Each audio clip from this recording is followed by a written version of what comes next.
So Mark, you actually started at KFYR in Bismarck, but you weren't always a weather guy. Tell me a little bit about that. Well, I'd been in radio for 10 years when I went out to Bismarck. I started in radio. I was kind of a radio brat. I worked in radio in high school, and I worked my way up in radio. I was a jock in Chicago, a nighttime screaming rock and roll FM disc jockey in Chicago, but I wanted to get into TV eventually. And I had a couple of friends who had worked at KFYR, and both of them said what a good place it would be to go, and I liked the idea. I liked the company. I met some people, called out and talked about the company because I wanted to get into TV. So when I went out there, I had a radio and a TV job for a while at KFYR, and eventually just taking little niblets about sports, news, weather, whatever was going on. They let me do a lot of things. I finally landed in the weather department, did weather there at KFYR.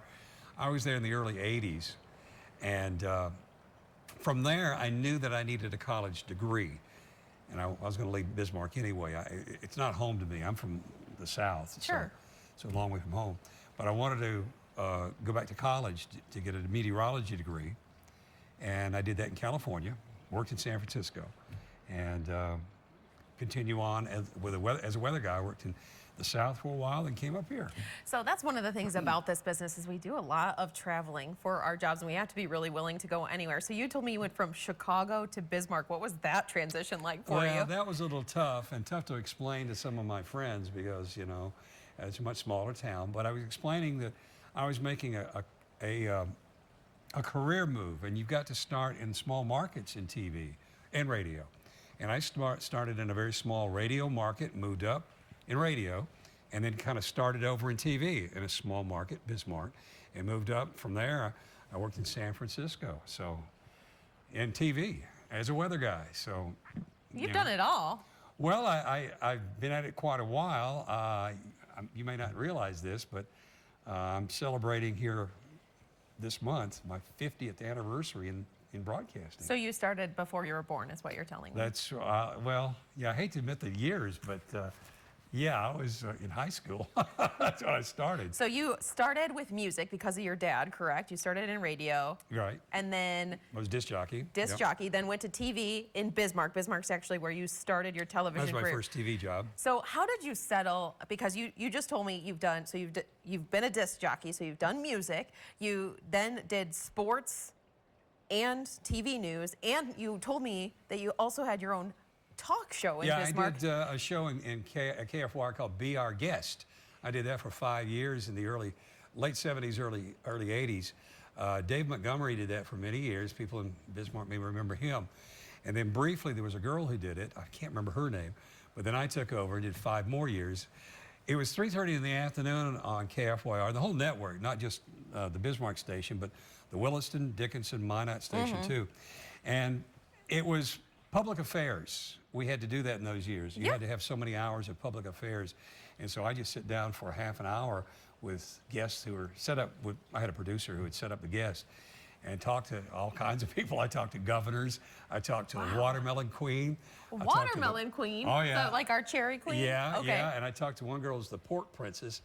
And I said, do you really want to be called the Pork Princess? And she says, I know it's she said, I know it's not a very nice name, but you know, it promotes the pork industry, et cetera, et cetera. So she was really nice about it. So but you have rodeo people, I did athletes, of course, and had a great time. At Halloween or Christmas, I'd invite people who played the parts of the obvious for the day.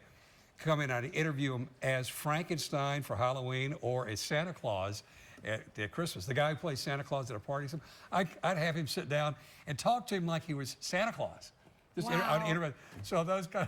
we had fun with it. I had a great time. You've had some really fun memories of your time there. Oh, yeah. And, so from Bismarck, just recap briefly, you don't have to list them all, but you said San Francisco, some of the other places that you've been before landing here in Traverse City. Well, I went from there to San Francisco and worked 6 years in San Francisco. From there, I went to Charlotte, North Carolina. I was there for 18 years, and then I came here. All right, so you've been some pretty neat places since your time in Bismarck. Yeah, you get to do that. There are 2 ways to see the world.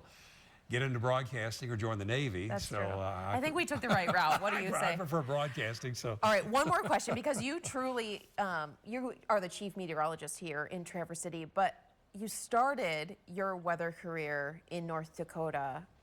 What do you love about weather, and what have you loved about your journey since then? Well, I think of myself as a broadcaster first. Now, you talk to weather people on other TV stations around the country, and he or she might say, oh, I love the weather since I was a kid. I used to watch thunderstorms and all that.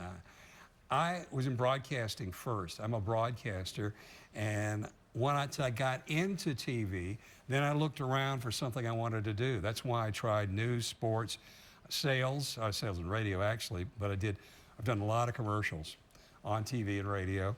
And finally I just said, I like the weather job because in the station, people leave you alone. Nobody bugs you. It's I great. don't. It's great. The news director doesn't bug you. The manager doesn't know what you're doing really. And the salespeople leave you alone, and most of the news people leave you alone. I don't. I make it my job to bug you full time. So no, it's great. Well, I like that. I just want to be left alone and let me do my job. You know what, Mark? I'm going to use your own catchphrase right on you, because you have done so much in your time since getting started in North Dakota, and just say, well, what a guy. Well, thank you for that. Thank you very much. Thank you. Thank you.